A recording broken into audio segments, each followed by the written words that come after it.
Hi guys! So, gagawa tayo ngayon ng salted mung bean sprout guys. So, itong mung bean natin guys, sinugasan natin. Tapos, nilagay natin sa strainer. Tapos, meron tayong slice onion. Tapos, slice pork meat. Tapos, half chicken cube. At saka dito naman sa pan guys, meron tayong olive oil at saka slice garlic. So, anuhin natin muna. So, ito guys, i-upload ko to kapag luto na guys, i-upload ko na naman ito sa short video ko. So, yan lang. Tapos, igisa natin. Naghugas ako ng kamay guys ha. Kasi ang hirap kapag anuhin mo ng ladol yung slice na mga ricados. Kaya, dapat gamitin natin yung kamay.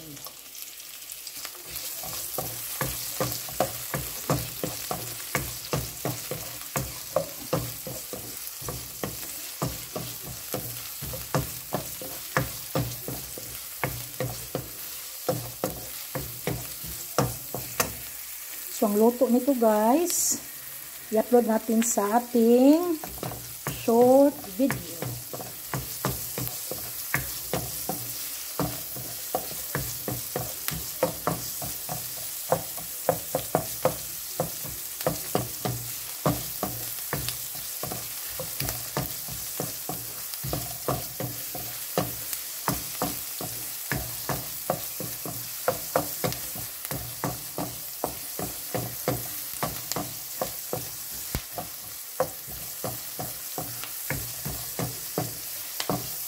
Medyo na ano na siya, ilagay na natin yung pork meat guys na slice natin into cubes.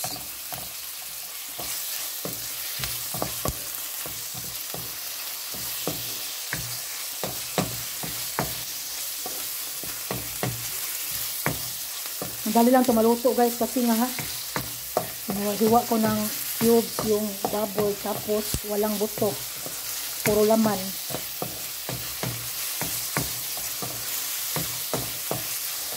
So, lagay na natin yung half chicken cube. Kahit na baboy to guys, chicken cube ang ginagamit ko palagi basta magluluto ako. Para mas may lasa siya. Very simple food guys, pero ang sarap. Sa Bisaya nito guys, ang tawag sa amin is ginisang tauge. So, ginisa na tauge.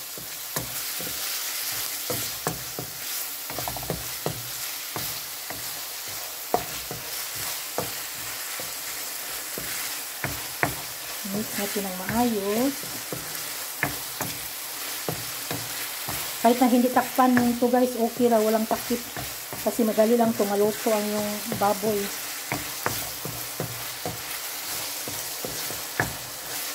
So, lagyan din natin ng konting black pepper powder guys, para mas lalong sumasarap. Black pepper powder konti. Kunti lang naman guys, kasi kunti lang naman yung mung bean sprout natin o sa Bisaya is tauge.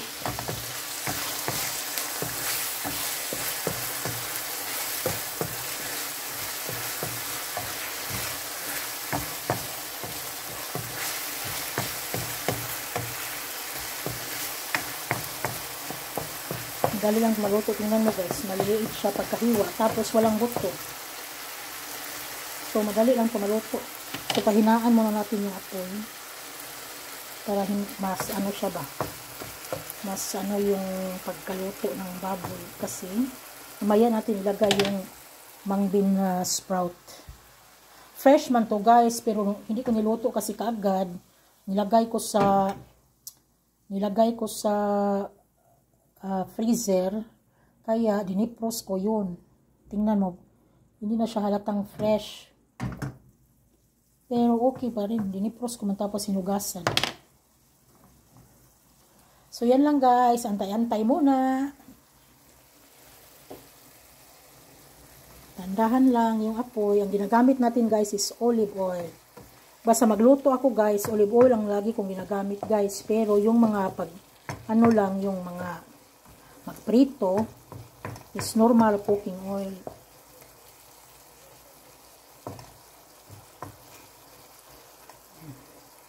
Wala siyang taba nitong baboy na nilagay natin. Puro siya laman. So, yan lang guys. Antay-antay muna. So, anong niluto nyo guys? Sa akin ito, dalawang ipapakita ko sa inyo mamaya sa short video ko. Niluto ko na kasi ito guys, kasi bukas may trabaho ko, baka kanin na lang lutuin ko bukas. Kasi nagluto pa ako ng isang putahe na pagkain. So, i-upload ko din yan sa short video ko kasi nga hindi ko na-videohan na nilagay ko na sa oven.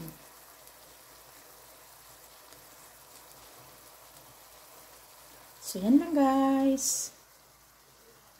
So, kayo anong niluluto niyo dyan? Shoutout sa inyong lahat. At saka shoutout sa pamilya ko dyan sa Cebu, Philippines. Mama ko, papa ko, kapatid ko, at saka yung pamangkin ko, mga tiyahin, pinsan, lahat-lahat na guys. Roll call ito. So, i-mix muna natin ang saglit.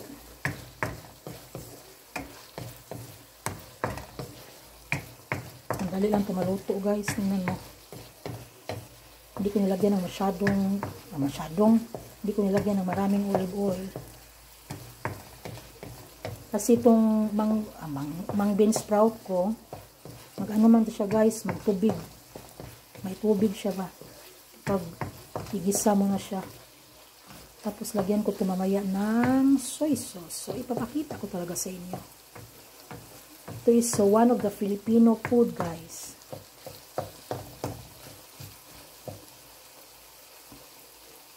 One of the Filipino food. Kasi madali lang maluto yung mang bean sprout guys. Kaya, tandahan lang din na natin yung apoy sa baboy.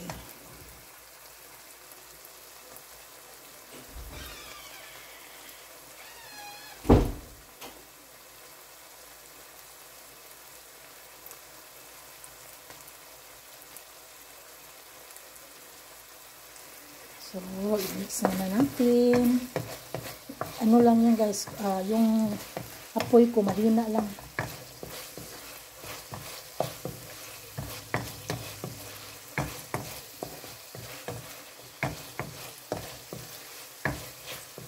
Mahina lang ang apoy natin. Hindi masyadong, tingnan mo, maliliit siyang pagkahiwa. So, madali lang maluto. Kahit na hindi siya maging too much brown, yung meat, okay lang. Ang sarap ng amoy guys. Amoy pa lang. Pagkain na.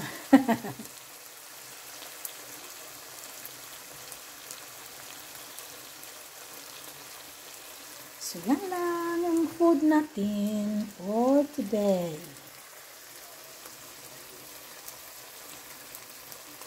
Shout out sa inyong lahat guys. From Cyprus.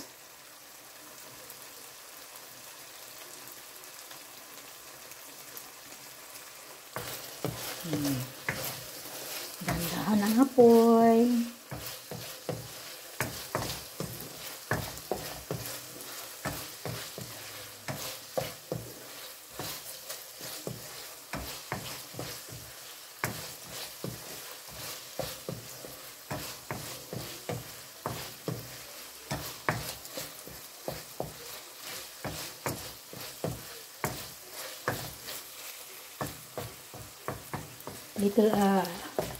A few minutes pa. Kunti na lang, kunting minutos na lang. Tapos ilagay na natin yung mung bean sprout.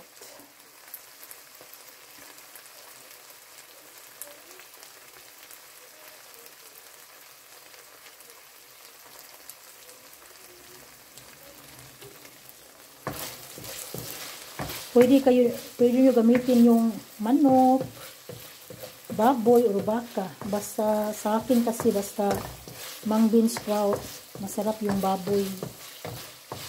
Yung pork meat.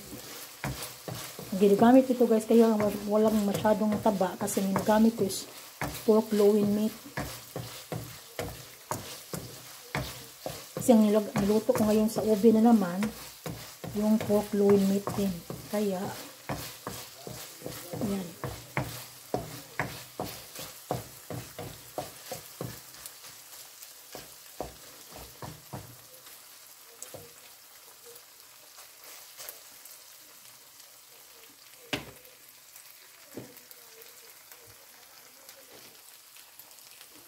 Huwag masyadong malakas ang apoy.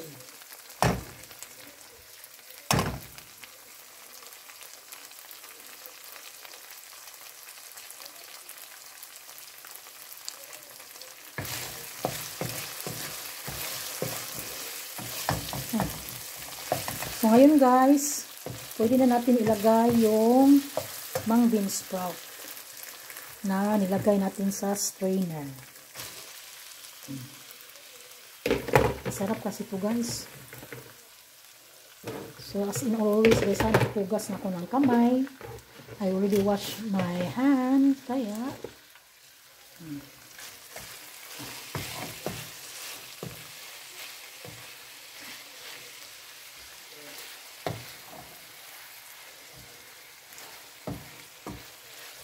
so para mas lalong sumasarap guys, lagyan natin ng kunting soy sauce.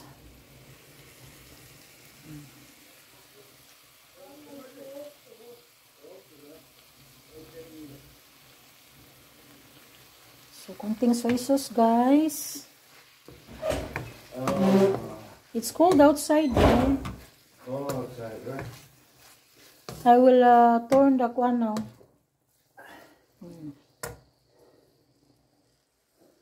Mas lalong sumasarap, guys. So, yan, guys, ha. Ang salted mung bean sprout.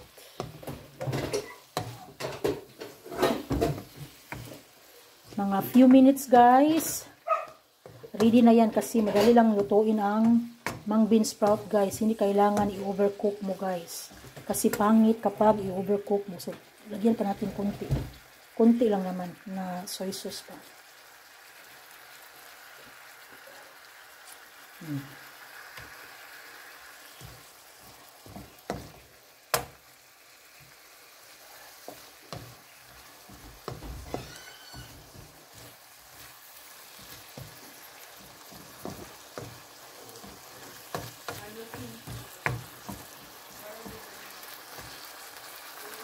So guys, ready to serve na yung mung bean sprout with pork meat.